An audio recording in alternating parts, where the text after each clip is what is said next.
Hello, and welcome to another episode of The Amanda Show. My name is Amanda Akalano, and I am here to tell you today that the world is changing. We are witnessing the new world order taking shape, and I'm so excited about it. In case you didn't know, or probably you already know, we are just waiting for me to give you the gist.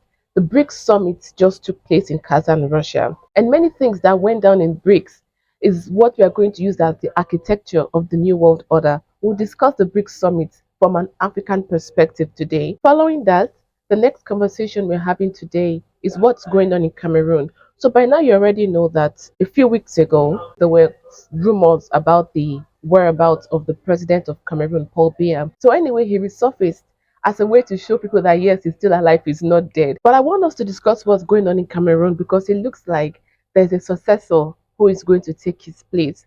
That is the place of Paul Biya. And finally, we will wrap up today's episode of the Amanda Show with, well, I'm not surprised, but many of you may be surprised. NATO is coming to Africa, West Africa specifically. I want us to discuss what's going on with NATO's expansion into Africa and Central Asia, leaving its roots of focusing on Europe. Thank you so much for joining me today. And as usual, don't forget to like this video, subscribe to this channel, and share this video with your friends and family so that we can amplify the conversations of the things that are going on in Africa. Let's begin. Okay, I started this episode of The Amanda Show by mentioning that a new world order is taking place right in front of us, and I am so excited. So, the BRICS summit took place in Kazan, Russia. It just rounded off 2 days ago, as I'm when I'm recording this, but you're definitely going to be seeing it a lot longer. Anyway, it just rounded off 2 days ago, and a lot of things were discussed.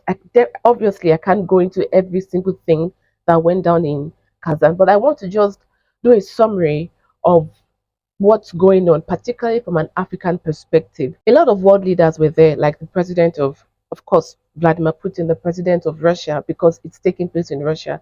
But we also had the president of China, Xi Jinping. We had the prime minister of India present. We had the president of Iran. We had the prime minister of Ethiopia. We had the president of South Africa. A lot of world leaders.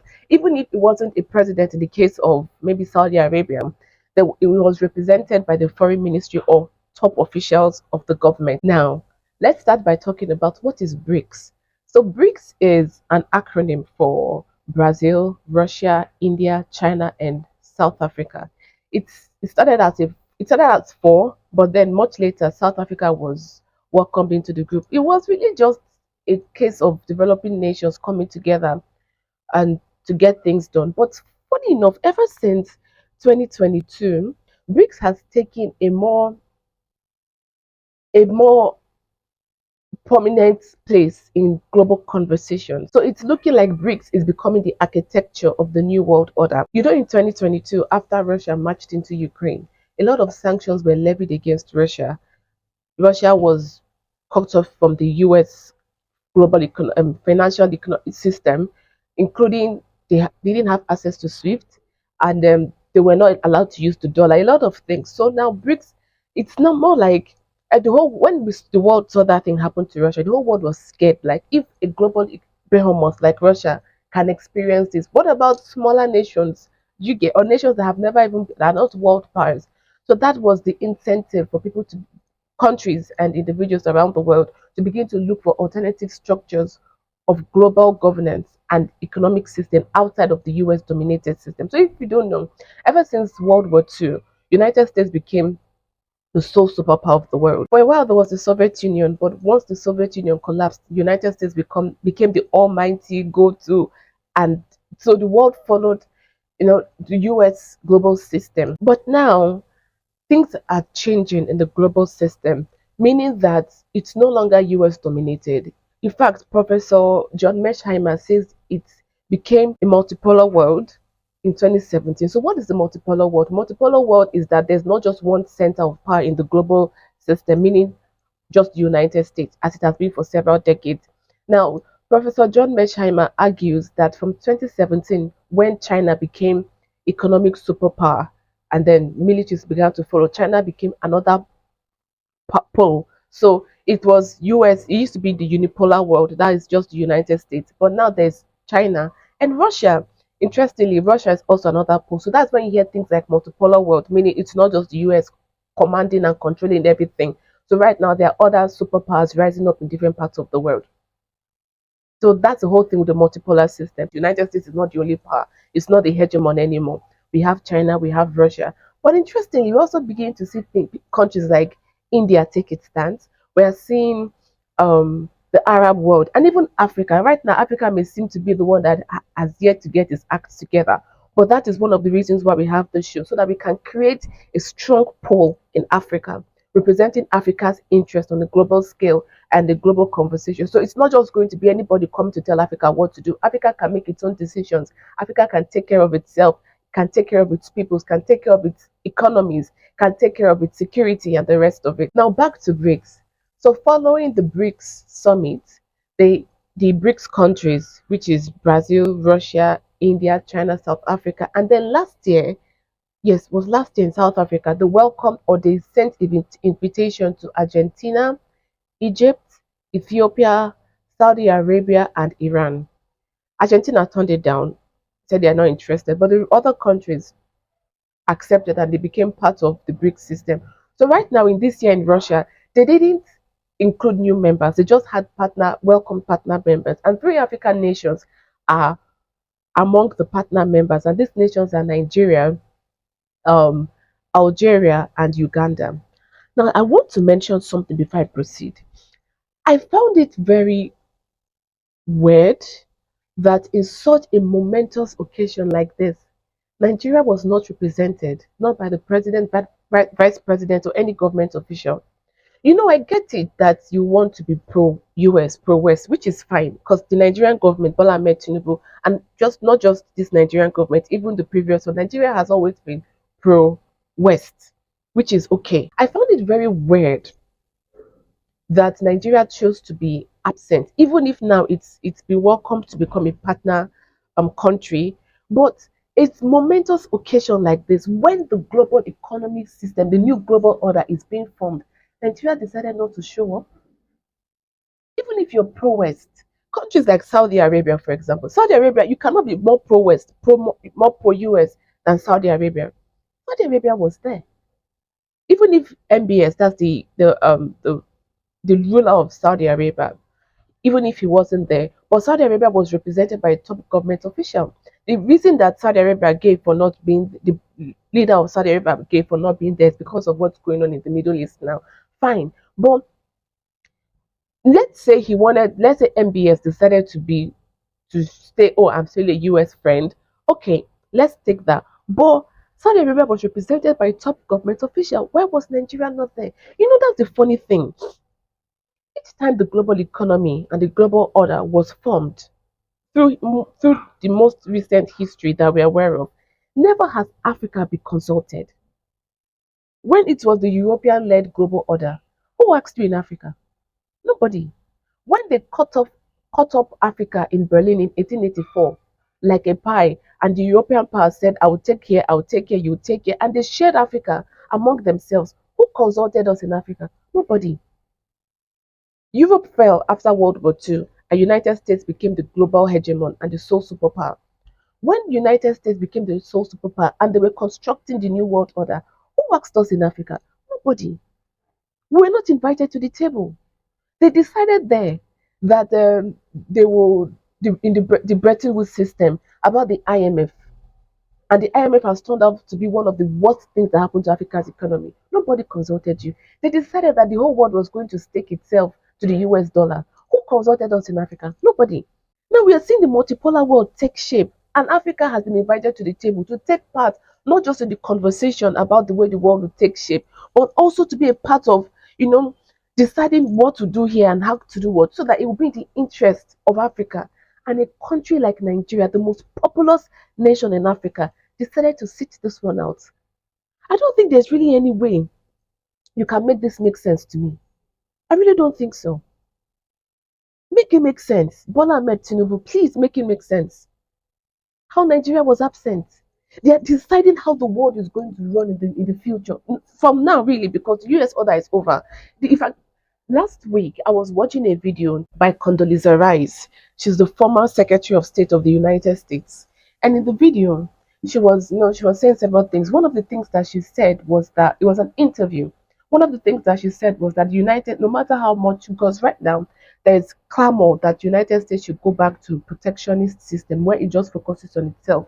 Because a lot of Americans, particularly the MAGA sect in the United States, they complain that United States has collapsed, that they need to focus on US to make it strong again, everything. So she said something. She made an argument that no matter what happens, United States cannot stay away from the global system. That United States has to be a part of it because if United States chooses to stay out of this global system, she even agreed it's a multipolar world. Biden has agreed. What's this guy's name? The current Secretary of State Anthony Blinken has said, okay, fine, it's a multipolar world now. It's not a US-led order anymore.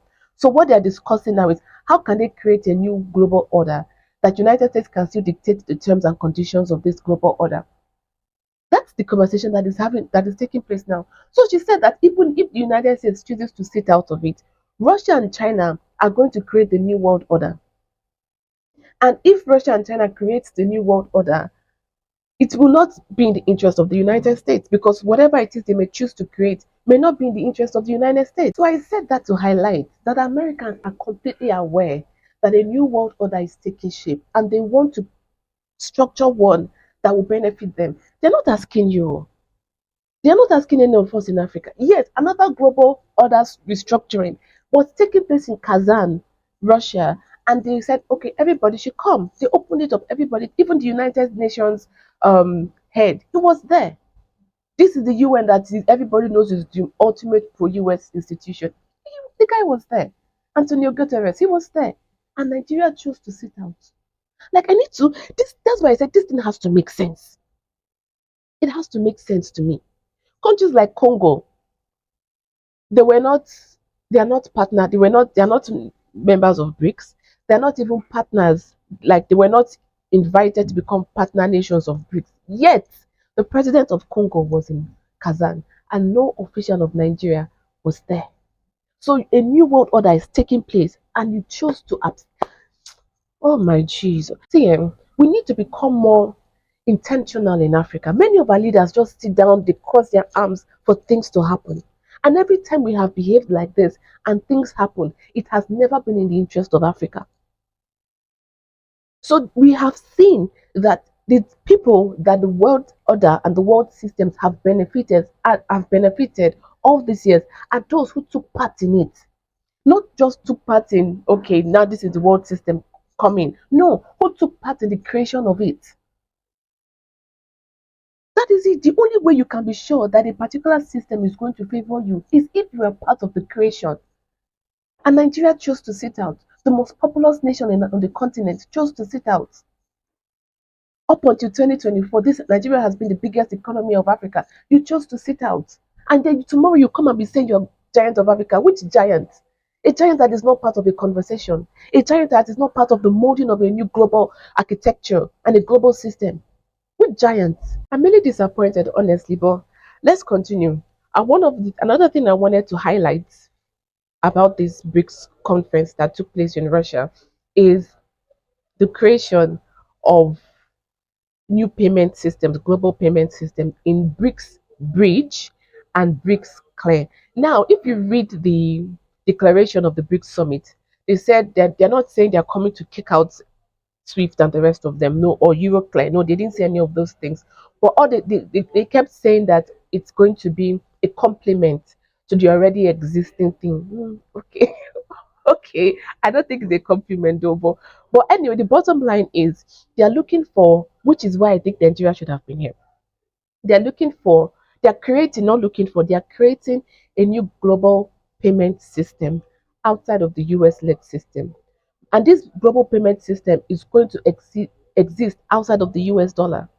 People like us in Africa who keep buying things, many times they're going to hear, oh, we are strapped for dollar, we don't have enough dollar, we don't have, you hear, they say, use terms like we don't have foreign exchange, we don't have forex. It's because many times with our debt obligations, and all the things we have to pay, and the fact that with many African countries we are not producers, we just consume, we just import, meaning that we are spending more dollar than we are making, than we are earning. So one of the things that's going to help Africa a lot is if we can if we can conduct international payments outside of the US dollar. It's going to be in our benefit. So this one now is not just that, oh, because I'm so pro United States, I'm going to hold myself to the dollar even as the dollar is sinking. No, at this point, every Africa and African nations, we need to look at it from our interest. Even if you're pro West, like Nigeria is, which is fine. I don't have an issue with it. But you need to take part. You need to be a part of the new architecture that is taking place. So when Nigeria say we are so pro-West, we are not going to cut ourselves off the US dollar. Even if every time Nigeria is short of dollar, as we speak, it is $1. Oh my Jesus! It is $1 to 1,700 naira. This is the worst in the history of Nigeria. So that's why I'm saying, as the BRICS is creating this new mode of payment outside of the US dollar, I don't know how it's going to work. We don't have the full details yet, but we know that it's going to have to do with basket of currencies. You can handle this with local. So, for example, in Nigeria, we can make and Nigeria our biggest import is from China. We don't have to do business with China with US dollar. Does not make any sense. In this instance, we can use this BRICS payment system to do it, meaning we are going to be way less dependent on the US dollar, and it's for interest. So when we are doing deals with the United States, we can use the dollar, that's fine. When we are doing deals with South Africa, we don't have to use the dollar. When we are doing deals with India, we don't have to use the dollar because India is Nigeria's largest bilateral trade partner. We don't have to use the dollar. So if Europe, they say we must use dollar with them, fine, we can use dollar with Europe, we can use dollar with United States. But our major trading partners like China, India, we don't need the dollar. So this BRICS payment system that is being created now is in the interest of Africa. How can we be trading within ourselves in Africa? We are using dollar. Why? Why? A currency we do not have control over. Why? Hmm. It doesn't make any sense. And another thing that is going to help us is that this US based debt system. See, since recently, I have said it several times, right? A lot of African nations, they got their independence between the 1950s and the 1960s. By the 1970s, most of them were in debt. Most of them, they were owing. Many countries in Africa are paying debt that we took since the 1970s. In fact, Nigeria just got approved. I believe it's $1.5 billion. The World Bank just approved that loan for Nigeria. Here's the funny thing: one of the conditions of that debt is that it has to be paid in either US dollar or one of these European currencies. And if you see the way the dollar has been rising, if we use that same method and say, okay, 30 years down the line, if these things keep going like this system continues like this, Nigeria is going to be paying way more. This 1.5 billion that we took today is going to be what, like in tens of billions 30 years down the line. Nigeria has taken another IMF loan, this time for $2.5 billion, bringing Nigeria's total debt obligations to over $110 billion. I don't like this deal at all for Nigeria, and I don't think it's an exaggeration to say this is more of an economic hitman type move, and I'm going to explain why. The terms of this IMF loan may seem fair at first glance. It's a $2.5 billion loan at 1% interest rate that will be paid off over 40 years, with no payment due for over 10 years. But here's the problem. The loan needs to be paid back in Western currencies, and the Naira is losing significant value every year, meaning this loan is going to end up costing tens of billions of dollars to Nigeria within a decade. From an economic sense, the effective interest rate would be 1% plus the depreciation of the Naira relative to the US dollar. In the past year, the Naira depreciated 50%, meaning the interest rate would be 51% if the Naira depreciation continues. This is an economy-destroying debt obligation, of course because payments don't start until 2034, when all the current politicians will be long gone when the loan starts to come due. I can understand why this was a tempting loan to take. But let's say the Naira depreciation is only 10% per year, which is very generous. Even in this best-case scenario, that means by 2034, the principal in this loan will effectively grow from $2.5 billion to $7 billion.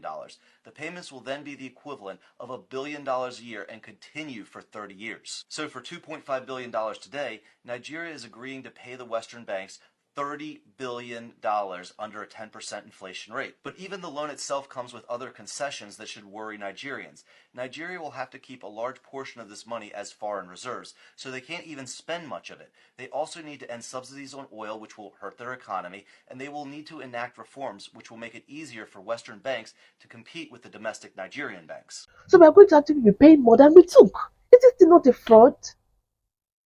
Is this thing not a fraud? Because first of all, the reason why a lot of our local currencies in Africa are going haywire is because of manipulation of the dollar, because it's not in our control. That's why it's going haywire. So at the end of the day, you are paying more than you actually took. So I've heard several people say this, and I'm really thinking it's true. If you take time to think, many of the loans we have taken since the beginning of Nigeria's existence as so-called independent nation, since that many of the loans we took, we have finished paying them. I mean, compile all of them together, the actual figures, we have finished paying them by now. Because if Nigeria is taking 1.5 billion in 2024 and 30 and several years down the line, it's going to be worth tens of billions of dollars. That is it. That is a fraud. That is a fraud. And I highlighted this because I want us to realize that this BRICS payment system that is not going to be the Chinese yuan or the Russian ruble. No, we're not backing ourselves to it. It's going to, for now. We've not seen the full thing, but the way the conversation is looking now, it's going to be like a pool of currencies, and then there's also going to be a digital currency aspect of it. So if that's the way this thing goes, it's not like we are throwing our hearts behind China or we are throwing ourselves behind Russia the way we threw ourselves behind the United States. No, this one is more equitable and fair. Now, considering the way this whole debt thing is going on, that with Africa owing all over the place, and it's not really just with Africa, also all the countries in the world, even the United States. The United States is the biggest debtor in the whole world. But anyway, so the way this thing is going, it clearly shows that this system that the world has been running on since World War II, and particularly eclipsed after the collapse of the Soviet Union, this world order has not been a fair one. Even if I'm a proponent and I'm a big advocate of working with everybody, we can all agree that the way the world has run since the Second World War, that US when the United States became the sole superpower, it has not benefited we developing nations. Because many of the even in the declaration of BRICS, many of the things they kept saying was to allow equitable and fair development of the nations of the world. Because you tell me, how can you say Africa is backward because the Africans are, well, their culture is backwards, Africans are stupid, Africans are lazy, the normal nonsense they say. How can you say that is Africa is the reason why Africa has not developed when you can see crony systems like the IMF and the World Bank? How can you say that? Because institutions like this are the reasons why many developing nations have not developed. And it's not just an African thing. Yes, Africa looks like it has received the end of the stick. And let's not forget that many African countries just they attempted to take their destiny in their own hands since from the 1950s, 1960s. And even till today, many of them are not independent. Many, apart from what we are seeing taking place in West Africa, and I'm coming to that much later in the third conversation we're having today, many of these African nations are not dependent. So tell me how you can develop when you are not in control of your political scene, or your because outsiders keep imposing puppets in your countries or your economic system. Look at the francophone African nations; they don't print their currencies. So you see, the world is ripe for a multipolar world. Really.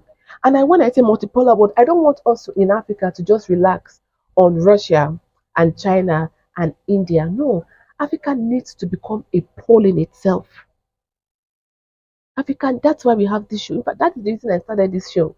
Because I want to bring things to our consciousness that Africa needs to become a pole in itself. So the Americans cannot come here to dictate to us what to do. The Russians cannot come here to dictate to us what to do. The Chinese cannot come here to dictate to us what to do. Which is why I said Nigeria should have been at the BRICS summit in Kazan. Because most African nations were there. Most of us were there. So Africa, we need to become a pole that will take responsibility for our future, our political future, our financial future, our economic architecture, everything. So let's not rely and say, okay, the Russians and the Chinese, they're so nice and they're so noble. Let's leave it in their hands. No, we don't know how tomorrow how things would change. The Russians and the Chinese can be looking really appealing to many African nations right now because we are sick of imperialism. I get it. But down the line, we don't know if these ones become imperial powers of themselves. So to safeguard our future, we should start building the African pole right now. So Africa will have a pole in this multipolar world. Let me know what you think about the BRICS summit that took place in Kazan, Russia, and also this whole conversation of multipolar world. Let me know what you think in the comment section below. Don't forget to like this video, subscribe to this channel, and share this video with your friends and your family so that we can amplify this voice as we seek to reach more Africans around the world to come together to build an African pole in this multipolar world. Something very interesting is going on in Cameroon. Now, earlier this month, some weeks ago, in this month of October, we heard rumors that Paul Biya was dead. Like, I believe he's 91 years. We heard rumors that he was dead. So it was like, hey, what's going on? What's going on? What's going on? But after a while, the government said that no, he's not dead. The spokesperson for the government said he's not dead, that he's in Switzerland. And but instead of giving more information, he just said, in fact, I think they even banned the conversation that nobody should talk about his health, which I found very, very suspicious. But just to calm everybody down, he showed up in the capital of Cameroon, and everybody said, okay, fine, he's alive. Now, Paul Biya is 91 years, and he has ruled um, Cameroon for almost a century.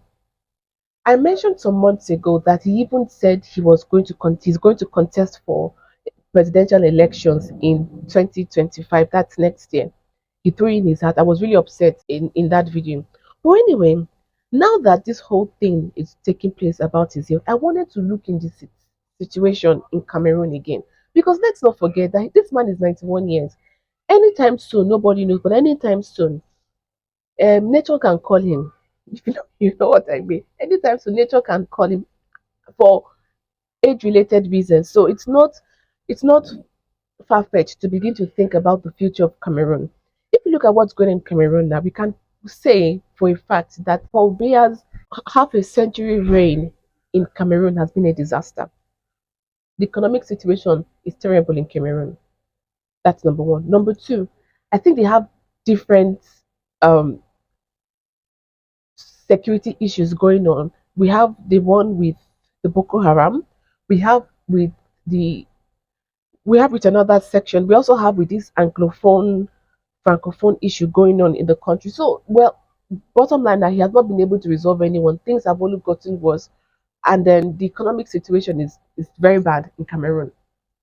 So now we can tell that if we let things go the way they are supposed to go, anybody and the elections take place in 2025, even if Paul Biya is on the ballot box, on yes, we can say that the way people are dissatisfied in Cameroon, if things should go the way they're supposed to go, he's not supposed to win elections. But now many people are beginning to say, is he even going to be able to get to that part when elections are being conducted? I find it very interesting. So Paul Biya is the one of the most pro-France governments in Africa. In fact, he's so pro-France that in some instances he has refused to work with the Americans because he wants to work with the French. That's how pro-France he is. So with this in mind, we can clearly say that Paul Biya, Cameroon's Paul Biya, and maybe a country like Cote d'Ivoire are the last standing pawns of France in this geopolitical chessboard. So if Paul Biya is nature calls him for age-related reasons, France's position in Africa is going to get weaker, which is why I decided to take a closer look at what is going on in Cameroon, keeping in mind that Paul Biya is not going to be president forever, and France is desperate to keep the situation in Francophone Africa the same because it has really lost influence in the past 3 4 years. It has really lost influence in Africa. Now, when I was doing this research, I found something I never knew about this before until I started researching for this talk. But I found something very interesting I want to bring to your mind, and it is Frank Biya, who is the son of Paul Biya. This guy He's being prepped up. He's a businessman. He has not been known in. I didn't even know he hasn't been involved in politics in Cameroon until more recently, in the past 2 3 years. His name began to pop up. So it turns out that people are prepping him up to become the next president of Cameroon.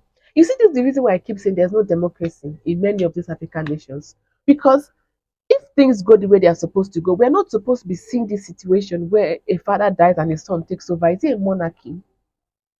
Is it a monarchy? Many of these so-called democracies in Africa is a shit show. Forgive my language. But anyway, he is the person that they're prepping up to take the place of his father. Should nature call Paul Biya home anytime soon? Now, Frank Biya, like I said, is a businessman, but he's not just a businessman. He's a pro-France businessman. He does a lot of things in France. He's also involved with the Americans. But he's one person that we are sure that he's going to keep the status quo in Cameroon, whether it's going to be towards France or towards the United States. Because since France has experienced this setback it has experienced in West Africa, America is beginning to say, because initially the situation was just okay. America says we are going to leave when America was doing its whole global hegemon thing. America left Africa in the hands of the former colonial powers. But gradually, when it noticed that things were getting weak, it began to take a more prominent role in Africa. Now, with what France has experienced in West Africa in the past years, America is getting more involved in the situation in West Africa. I'm coming to that in the third section of this episode of the Amanda Show. So, this guy, Frank Beer, he seems to be being propped up so that he can maintain the status quo. And why I don't see this as unusual is because if we look throughout Africa, especially Francophone Africa, we're going to see that this is the way it has happened. Okay, we saw in Togo, when the father died, the son came into power. And the son continued the pro France policy and pro America policy of his father. We saw the same thing in DRC, the Democratic Republic of Congo. Once the father died, the son came into power and continued the pro-France, pro-American system or in DRC. We saw the same thing in Gabon. When the pro-France father died, the pro-France son came into power. In fact, Gabon situation is very interesting because after the pro-France son came into power and there were issues, then there was like a coup, right? And the coup, the Bongo family coup, removed the pro-French president and put in a pro-American president. So that's if you see the way the coup in Niger was treated and the coup in Gabon is treated, you could see the difference. Now the coup in Gabon, there's very interesting talk that it was orchestrated by the people that the current government is supporting. Do you get? So this pro-American president or this pro-American government in Gabon is not even is still part of the Ali Bongo family. I believe it's the ousted president's cousin. So that has been the situation in Africa, particularly in Francophone Africa. And that's why I don't understand why I've said this in several times, and this is one thing I'll never understand why ECOWAS will have an issue with military coup or and say okay it's not democratic. But you leave things like this where it's more like it's working like a monarchy where the son is inheriting the throne. So that's the hypocrisy of all these things. Anyway, I just wanted to mention this for us to know that maybe if for some reason Paul Biya doesn't make it to the election, or maybe even he makes it to the election and shortly after he's called home by his ancestors and he's God in heaven, there's a very high chance that his son Frank Biya will come into power. But anyway, they can keep doing this thing. One thing I know is if Cameroonians and the vibe that I'm getting from Cameroon, they are really dissatisfied. If the Cameroonians are really dissatisfied, if elections are really authentic in Cameroon, none of these people, whether it's Paul or his son, none of these people will come into power. None of them. But here we are. I want to round up this section by saying something. All of these things we are seeing in Africa, where external players are trying to force their way and forcing presidents and leaders who are going to support their cause in the continent at the detriment of their own countries and the continent at large. All this is just for these are the dying phase of it. This is the dying phase. Let me tell you something. France and others can try to kick and scream to maintain the status quo in Africa. But a new Africa is rising. In fact, a new Africa is already happening. It's taking place now. And you cannot stop it. It's going to be like a flood, like a tsunami. Tsunami is a better word. It's going to be like a tsunami. Even if once it's happening, it's looking like trickles here and there and stopping here and there. You think you can contain this and contain that. The whole dam is going to burst. You cannot, you can't do it. Because you cannot keep 1.4 billion Africans down. You can't do it. You can't do it. You can't do it. It's not possible. It's very inevitable for Africa to become a pole. No matter how much external players keep trying to wriggle and twist and turn and do everything within the continent to maintain the status quo that has been in place since colonization. No matter how hard they try, it's not going to happen. A multipolar world is here, and Africa is a powerful pole in this multipolar world. So France and the rest, let them keep trying. They'll realize that the harder they try, the more it's slipping out of their fingers. Let me know what you think about this whole thing going on in Cameroon, where it seems like the father is going to be replaced by his son. Let me know what you think about all of this in the comment section below. Don't forget to like this video, subscribe to this channel, and share this video with your friends and family so that we can amplify the voices of Africans as we bring African conversations to the fore in global conversations. It seems to me that a theme in this episode of The Amanda Show is the collapse of the global order, the old global order, which has collapsed since anyway, but it's more like the awakening, the realization that the old order has collapsed as the new one is forming. So, Lord Austin, the Secretary of Defense of the United States, there was this event or this meeting between he and some European partners. They gathered together. One of the things that they mentioned is that NATO is coming to Africa. Specifically, NATO is coming to West Africa. Do you know why I'm laughing? I think that the Americans and the West in general is just dawning on them. Something that someone like me, have realized since like 4 years now, but particularly 2 years now. But it's just dawning on them that their world order, their global order has collapsed. So right now they're trying to set up things in place that will benefit them. So NATO, that we all know is a European thing, suddenly is becoming a global thing. So yes, NATO is coming to West Africa. And my question is, why? It's called North Atlantic. NA, North Atlantic. We are south. We're in the south. So what are you doing in Africa? NATO is not Atlantic Treaty Organization. What are you doing in Africa? Africa is clear in the global south. This whole thing was for Europe. NATO was created to counter the Soviet Union. So that's why when the Soviet Union collapsed, people kept asking, so what is the point of NATO?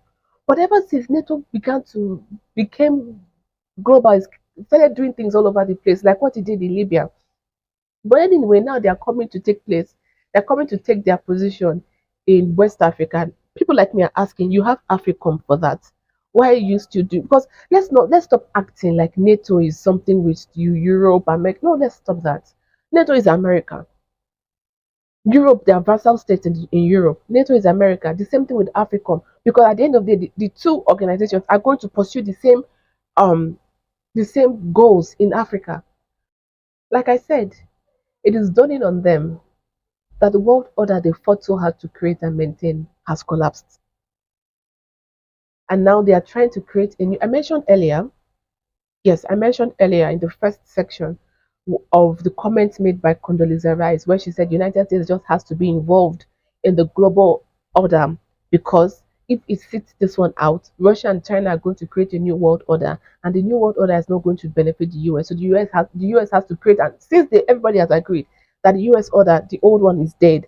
So she's saying that the US has to create another world order to benefit the America. So I said that to say this. The empire has realized that the empire no longer exists. So it's trying to grapple things together, pull itself here and there, hold things. And as it's trying to hold this thing, everything is slipping away. That is why NATO is leaving Europe to come thousands of miles away from what it was originally created to do, to come to Africa. That is one reason. The second reason I want to look at is because It's not saying NATO is coming to Africa, and for all the places, of all the regions in Africa, NATO is coming to. He said NATO is coming to West Africa.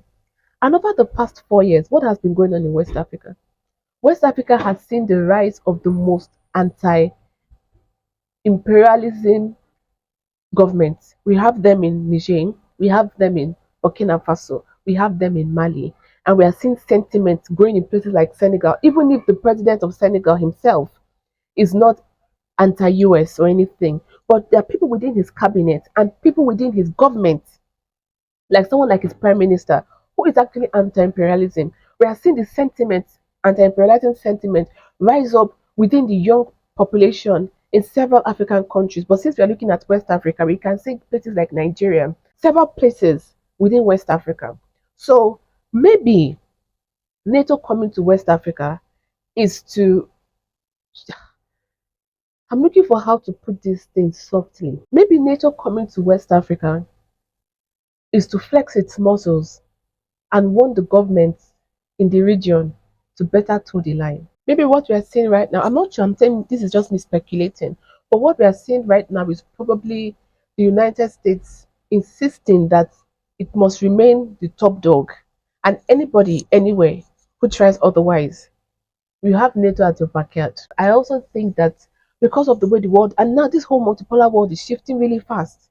It's shifting really fast. So United States is trying to grapple and hold its system. And the best way it can do it is with the military mind. Because even if, that's the funny thing, because I wanted to say, even if you say you want to use your economics, the economy, which has been, the dollar has been a thing for several decades, with this whole BRICS system and countering the US dollar, let it use, let maybe America is deciding to use its military, but the military cannot exist without the money because it takes money to maintain 800 military bases around the world. So anyway, that's it with NATO coming to Africa, that is West Africa. But there's something I want to say. When I was researching for this topic and I was just thinking about things, one thing that I kept think that kept coming to my mind over and over is that really we are seeing the empire collapse. Because if you had probably told Americans 30 years ago that they'll be doing something like this, they probably won't believe it. But these are the, you know, this is the last punch to keep things, maintain the system, the status quo as it is. But one thing that I've been thinking is, can the United States keep stretching itself like this? You know, NATO, oh, look what has happened in Ukraine. NATO has been defeated in Ukraine as we speak. NATO has been defeated in Ukraine. We are seeing the crisis going on in the Middle East. Okay, let's say NATO and Ukraine, let's look at it as it really is. United States military power there. We are seeing what the crisis going on in the Middle East. Israel needs US's help. Yes, America cannot abandon Israel. Israel needs America's help. So America is going to still stretch its military might and give it to Israel. Yet United States is still planning to counter China in Asia. And they know they need military for that. We are seeing them with Japan, South Korea. South Korea is asking for more military help with the United States. So that is America's military with South Korea because they are saying North Korea bad guy. Okay, we are seeing the same thing with Philippines. American military because they're trying to counter China with Philippines. They're trying to counter China with Japan. So America's military also is in Japan, is in Philippines, it's in Taiwan, it's in South Korea, it's in Israel, it's in Ukraine, it's in Germany. Now they are moving things to Germany because they want to counter the Russians. It's in Germany. Now that same American military is coming again. We are seeing it come. We are seeing it come to West Africa. So all these things. I remember that I believe the United States added 35. Is it 35 billion to its debt? Yes, just this past week. So one of the things, first of all, the U.S. national debt has exceeded. Is it 36 trillion now or 37 trillion? I'll find it and I'll put it on the screen. It has exceeded that. Clearly, America is adding almost $1 trillion debt in a year. This year alone. So we are seeing that with the economy, all these things, US, and I'm saying this for America's own good because I don't have an issue with America. I'm saying this for America's own good. Can you stretch all this stretching and turning and twisting to maintain a global system that is already dead? All these things are just going to accelerate the collapse of the empire. Really. If I were to give Americans an advice, but they will not listen to me because, like Condoleezza Rice said, America needs to be involved in the global architecture because if it's not evolved, Russia and China are going to create a new system that is not going to favor United States. But if I was going to advise America, the best thing the United States can do now is to focus on making itself strong because you can only be a global power if you are strong. And when I say strong, I mean that your strength is not based on an illusion. No. Because you cannot, if you look at, I just mentioned US debt, compare the America's debt to China's debt. Let's compare it. China is in a, yes, China has economic issues within their country with the whole real estate thing. So China has economic issues. Even luxury, one of the reasons why the luxury sector globally, luxury fashion has experienced downtime is because of China. So the Chinese are not buying luxury as much as they used to because of the economic situation in China. I get it. But if we are going to look at the both of them, China is standing on a stronger podium than America. Russia is standing on a stronger podium than America. India is standing on a stronger podium than America. Quite right. America is way richer than Russia and India. I get it. But if you're talking about the strength of like this the foundation on which they are built, it's stronger. Russia runs on things like it, Russia's economy is not so hyper financialized that it's just figment of your imagination.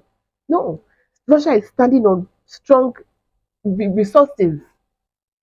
Do you get me? The Russian economy is built on strong resources, things that are tangible. The same thing with China is built on manufacturing. So the interest, I'm telling you, it's in the interest because the only way you can make a convincing argument to the global players, I mean countries, both whether in Africa or in Latin America, in Europe, in Asia, everywhere, the only way you can make a convincing argument is when you are strong. So it is in the America's interest to focus on building and strengthening the United States. First of all, find out how you're going to deal with your the money you owe. That 37 trillion is it should make anybody scared.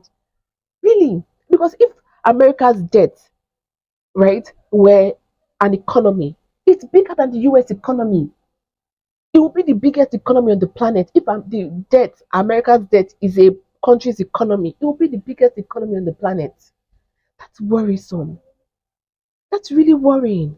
So, United States, rather than thinking of how to bring NATO to Africa, rather than think on how to counter China, Russia in Ukraine and stretch US military in Ukraine and Germany and South Korea and Philippines and Taiwan and Israel and everywhere in Africa, everywhere you're stretching your military. Rather than United States be worried with all of those things, America should focus on building America. And I'm saying this is the best advice I can give to the United States. Focus on making yourself strong, making your people strong. Put the money. We cannot have this kind of homelessness in the United States. And you're coming out and throwing your weight around that you're a global superpower. Yet your people are hungry. Yet your people don't have homes. Yet health is the number one issue that the reason that Americans are declaring bankruptcy. A country is only as strong as its people. The weaker you make Americans, the weaker America. And that's the truth. So, well, that's my advice, but they're not going to take it. We know they're going to keep stretching NATO. NATO in West Africa, NATO in Southern Africa, NATO in North Africa, NATO in Eastern Africa, NATO in Central Africa, NATO in Brazil, NATO in Latin America, NATO in Sudan, NATO in Saudi Arabia, NATO, they will keep stretching NATO. And all this stretching, it will only accelerate the collapse of the United States of America. For some who really care about the United States, it's a bad thing. And that's why I say America should focus on making America strong again. But some others who are sick of America's imperialism and sick of the violence and destruction that America has caused across the world, they cannot wait for that accelerated collapse. Let me know what you think in the comment section below about NATO coming to Africa and this overstretching of the US military and the US economy. Let me know what you think about it in the comment section below. Don't forget to like this video, subscribe to this channel, and share this video with your friends and family as we amplify the conversations going on in Africa on a global scale. Thank you for joining me in this episode of The Amanda Show. My name is Amanda Akalono, and I'll see you in the next episode. Bye bye.